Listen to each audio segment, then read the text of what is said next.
encontrando a deusa da boa sorte. Se um homem tem sorte, não há como prever a extensão possível de sua boa fortuna. Joguem no Eufrates, e ele se salvará a nado com uma pérola na mão. Provérbio babilônico. O desejo de ter sorte é universal. Ele era tão forte no peito dos homens há 4.000 anos na antiga Babilônia, quanto é atualmente no coração dos homens. Todos nós esperamos ser favorecidos pela caprichosa deusa da boa sorte. Há alguma maneira de encontrá-la e atrair não apenas sua atenção favorável, mas também seus generosos favores? Há alguma maneira de atrair a boa sorte? Era exatamente isso que os antigos habitantes da Babilônia queriam saber. Eles passavam por homens argutos e entusiasmados pensadores, o que explica porque a velha cidade tornou-se a mais rica e a mais poderosa de seu tempo. Nessa época distante não havia escolas nem colégios. Possuíam, entretanto, um centro de aprendizado, uma verdadeira escola prática. Entre os prédios guarnecidos de torres da Babilônia, havia pelo menos um que emulava em importância com o palácio do rei, os jardins suspensos e os templos dos deuses. Os livros de história quase não o mencionam, embora tivesse exercido uma poderosa influência sobre o pensamento daquele tempo. Tal prédio era o Templo do Saber, onde os conhecimentos do passado eram apresentados por professores voluntários e onde assuntos de interesse popular eram debatidos em reuniões abertas. Dentro de suas paredes todos os homens se encontravam como iguais. O mais humilde dos escravos podia discutir sem medo de represálias as opiniões de um príncipe da casa real. Entre os muitos que frequentavam o Templo do Saber, havia um sábio chamado Arcade, o homem mais rico da Babilônia. Ele tinha seu próprio salão especial, onde quase todas as noites um grupo considerável de homens, alguns idosos, alguns muito jovens, mas a maioria na meia-idade, reuniam-se para discutir e perguntar sobre assuntos de interesse. Vamos supor que estamos ouvindo uma dessas conversas para ver como eles encaravam a questão da boa sorte. O sol tinha acabado de se pôr como uma grande bola de fogo brilhando através da areia do deserto, quando Arcade subiu a seu costumeiro tablado. Perto de 80 homens já esperavam sua chegada, reclinados sobre pequenos tapetes estendidos no chão, e mais gente ainda aparecia para aumentar a assistência. O que vamos discutir esta noite? Perguntou Arcade. Depois de uma breve hesitação, um tecelão alto dirigiu-se a ele, levantando-se como era de costume. Tem um assunto cuja discussão gostaria de ouvir, embora receie que pareça ridículo a você, Arcade, e aos amigos aqui presentes. Depois de incentivado por Arcade e pelos próprios colegas a apresentá-lo, ele continuou. Creio estar com sorte hoje, pois achei uma bolsa com moedas de ouro dentro. Meu grande desejo é continuar tendo sorte. Sentindo que todos os homens compartilham comigo tal desejo, sugiro que debatamos como atrair a boa sorte, para que possamos descobrir maneiras de contar com ela. Um belo e interessante tema acaba de ser proposto, comentou Arcade, na verdade, um dos mais valiosos de nossa discussão. Para alguns homens, a boa sorte não passa de um acontecimento casual, que como um acidente, pode ocorrer a alguém sem propósito ou razão. Outros acreditam que a responsável por qualquer boa fortuna é a nossa mais generosa deusa, Ashar, sempre ansiosa para recompensar com belas dádivas aqueles que lhe agradam. Respondam, meus amigos, devemos pesquisar se existem meios pelos quais a boa sorte possa ser incentivada a visitar cada um de nós? Sim, e muito mais que isso, respondeu o crescente grupo de ávidos ouvintes. Para começar nossa discussão, continuou Arcade, ouçamos primeiro aqueles dentre nós que passaram por experiências similares à do tecelão, tendo achado ou recebido, sem qualquer esforço de sua parte, tesouros valiosos ou joias. Houve uma pausa, todos esperando que alguém tomasse a palavra para atender à sugestão de Arcade, mas ninguém o fez. Mas como ninguém? Disse Arcade. Então esse tipo de boa sorte deve ser realmente raro. Quem agora oferecerá uma sugestão para continuarmos nossa busca? Eu farei, disse um jovem bem vestido, levantando-se. Quando um homem fala de sorte, não é natural que seus pensamentos estejam voltados para as mesas de jogo? Não é ali que encontramos muitos homens cortejando o favor da deusa na esperança de que ela os faça ganhar a todo momento? Como o jovem tivesse, depois dessas breves palavras, retomado seu lugar, uma voz ergueu-se. Não pare. Continue sua história. Diga-nos, por acaso pôde contar com o favor da deusa nas mesas de jogo? Ela fez com que os cubos caíssem com o lado vermelho virado para cima, enchendo sua bolsa à custa do homem das apostas ou, ao contrário, permitiu que o lado azul fosse o vitorioso, propiciando ao outro passar a mão em suas moedas de prata arduamente conquistadas? O jovem juntou-se aos risos sem maldade da sala e replicou. Não posso deixar de admitir que a deusa não parecia saber que eu me achava no local. Mas e quanto aos demais? Encontraram-na esperando em tais lugares para rolar os cubos em favor de vocês? Estamos ávidos para ouvir tanto quanto para aprender. Um sábio começo, atalhou Arcade. Achamo-nos aqui para considerar todos os lados de cada questão. Ignorar as mesas de jogo seria fechar os olhos a um instinto comum a muitos homens que gostam de tentar a sorte, apostando uma pequena soma de dinheiro na esperança de conseguir somas bem maiores. Isso me traz à lembrança as corridas de ainda ontem, gritou um outro ouvinte. Se a deusa frequenta as mesas de jogo, certamente não desdenha as corridas, onde carros de guerra dourados e cavalos espumantes oferecem muito mais excitação. Conte-nos honestamente, Arcade, foi ela quem lhe soprou que devia apostar naqueles cavalos cinza de Nínive? Eu estava de pé bem a seu lado e mal pude acreditar em meus olhos quando o vi apostando neles. Você sabe tão bem quanto nós que nenhuma parelha em toda a Síria pode competir com nossos amados baios numa bela corrida. A deusa por acaso soprou em seus ouvidos que apostasse nos cavalos cinza, porque na última volta o preto, que corria por dentro, tropeçaria, atrapalhando de tal modo nossos rapazes que os cavalos de Nínive acabariam ganhando o páreo numa vitória inesperada?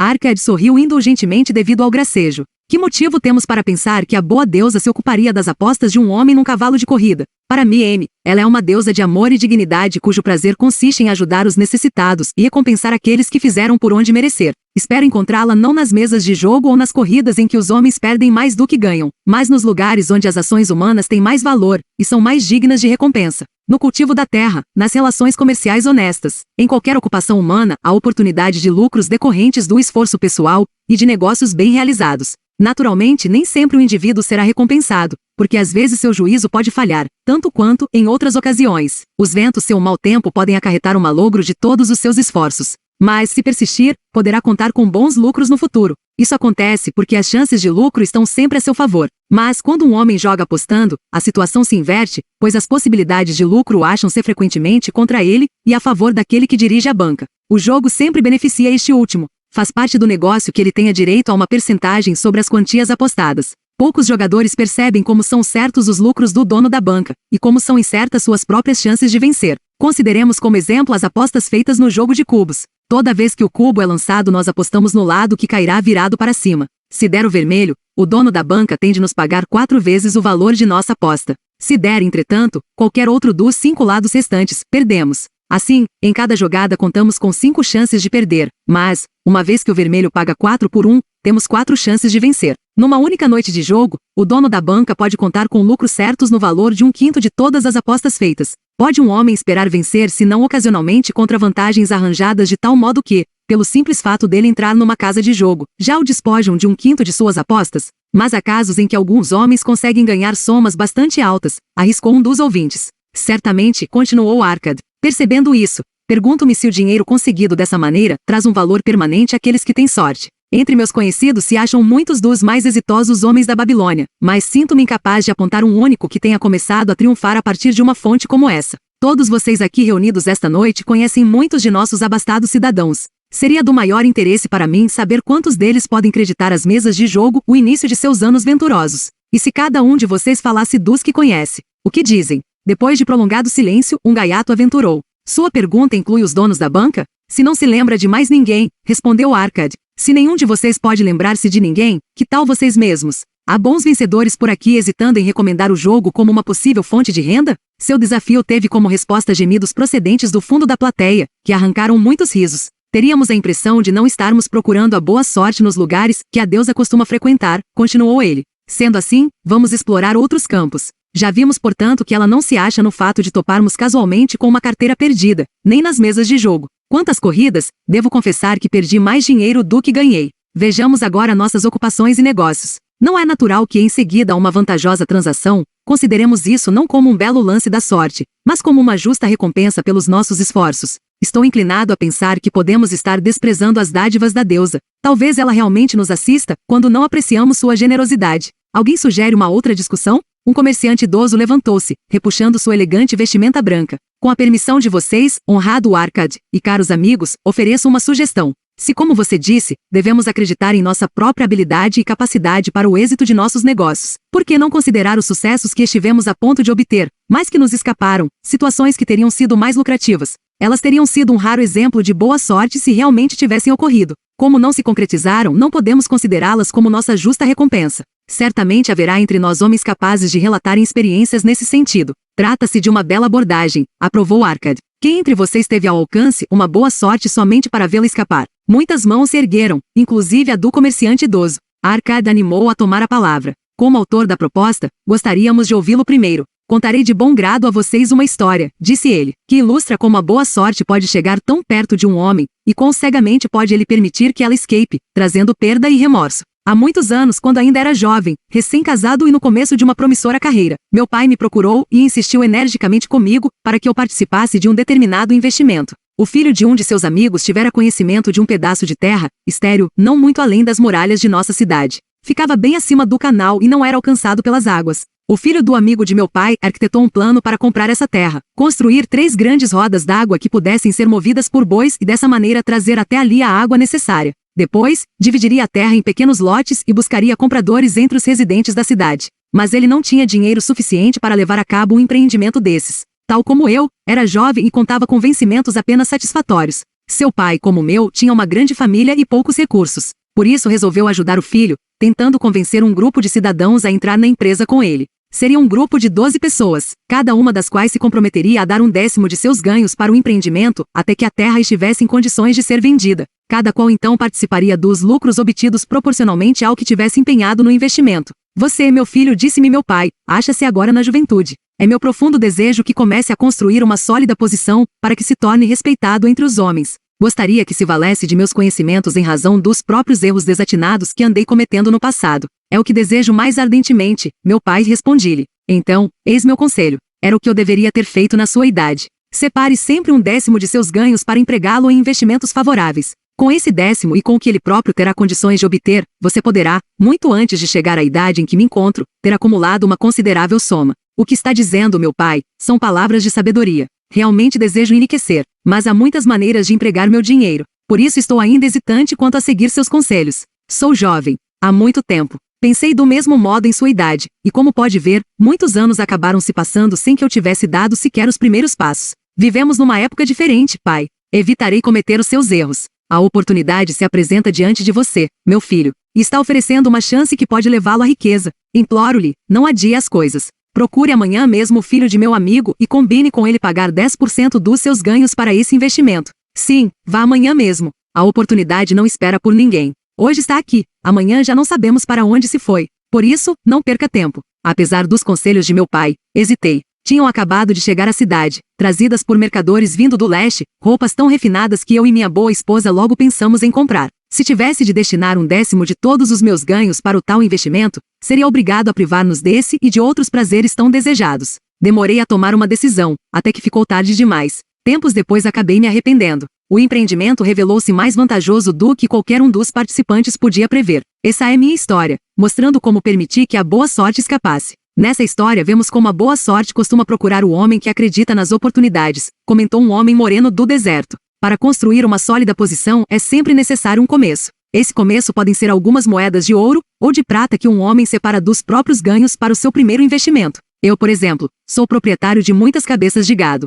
Tudo começou quando ainda não passava de um rapazinho, com a compra de um bezerro por uma moeda de prata. Sendo o início de minha riqueza, isso teve uma grande importância para mim. Dar o primeiro passo para construir uma sólida posição é uma boa sorte que pode acontecer a qualquer homem. O primeiro degrau, transformando cidadãos que ganham por seus próprios esforços em homens que começam a ter lucros, pelo bom emprego de seu dinheiro, é sempre importante. Alguns, afortunadamente, fazem isso quando jovens se deixam para trás, em termos de sucesso financeiro. Aqueles que só o fizeram muito tarde, ou aqueles que infelizmente, como o pai do mercador que acabamos de ouvir, nunca o fizeram. Tivesse nosso amigo, o mercador, seguido esse rumo em sua juventude, quando a oportunidade se lhe apresentou, hoje estaria acumulado de muitos bens do mundo. Se a boa sorte de nosso amigo tecelão o incentivar a subir um degrau como esse por sua vez, ele não será mais que o começo de uma fortuna muito maior. Obrigado. Gostaria de falar também. Um homem de outro país levantou-se. Sou sírio. Não falo bem o idioma de vocês. Quero chamar esse amigo, o mercador, por um nome, embora vocês possam achar que não se trata de um termo polido. Mas acho que é o único que ele merece. Só que não conheço a palavra certa aqui na Babilônia. Se usar o meu próprio idioma, vocês não entenderão. Por isso, por favor, cavalheiros, digam-me o nome correto para todo aquele que costuma deixar para depois coisas que podem ser boas para ele. Procrastinador, gritou uma voz. É isso. Berrou o sírio, agitando muito as mãos. Ele despreza as oportunidades quando elas aparecem. Prefere esperar. Ele diz, no momento já estou com muito bons negócios, daqui a pouco a gente vê isso. As oportunidades não esperarão por um companheiro tão lento como esse. Elas acham que, se um homem deseja realmente ter sorte, deve apressar-se. O sujeito que não se atira quando as oportunidades se apresentam não passa de um procrastinador como nosso amigo, esse mercador. O mercador levantou-se, curvando-se logo em seguida, respeitosamente, em resposta ao riso geral. Tem toda a minha admiração, estrangeiro dentro de nossos portões, por não hesitar em falar a verdade. Ouçamos agora uma outra história sobre oportunidades, atalhou Arcade. Quem poderia falar agora? Eu, respondeu um homem de meia idade. Sou um comprador de animais, em geral camelôs e cavalos.